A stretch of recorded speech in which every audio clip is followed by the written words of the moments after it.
మరి చిలుకూరు బాలాజీ దేవాలయంలో పెద్దలు చాలా కాలంగా సౌందరరాజన్ గారు, వారి తర్వాత ప్రధాన అర్చకులు అదే రంగరాజన్ గారు ఇక్కడ ఏదైతే సేవలు అందిస్తున్నారో వారిని వల్ల అగౌరవపరచడమే కాకుండా ఈరోజు రాష్ట్రంలో అధోగతి పాలైన శాంతి భద్రతల సాక్షిగా వారి మీద దాడికి దిగడం ఏదైతే ఉందో నిజంగా కూడా అత్యంత దుర్మార్గమైన, అత్యంత నీచమైన కార్యక్రమం.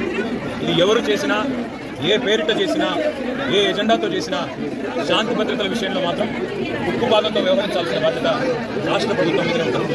ఇవాళ భగవంతుడి సేవలో నిమగ్నమయ్యే పెద్దలు రంగరాజన్ గారు, సౌందరరాజన్ గారి కుటుంబం పరిస్థితి ఈ విధంగా ఉంది అంటే మరి రాష్ట్రంలో శాంతి భద్రతలు ఎంత అధ్వానంగా ఉన్నాయో దీన్ని బట్టి చెప్పుకోవచ్చు. ఖచ్చితంగా ఈ దాడికి పాల్పడ్డ వాళ్ళు ఏ ముసుగులో ఉన్నా, ఏ జెండా పట్టుకున్నా వారిని కఠినంగా చట్టపరంగా శిక్షించాలని చెప్పి రాష్ట్ర ప్రభుత్వాన్ని డిమాండ్ చేస్తూ భవిష్యత్తులో కూడా ఇలాంటి సంఘటనలు పునరావృతం కాకుండా కఠినంగా చర్యలు తీసుకోవాలి, కఠినంగా సమీక్షించి పూర్తి స్థాయి భద్రత కూడా అవసరమైతే వారికి ఏర్పాటు చేయాలి.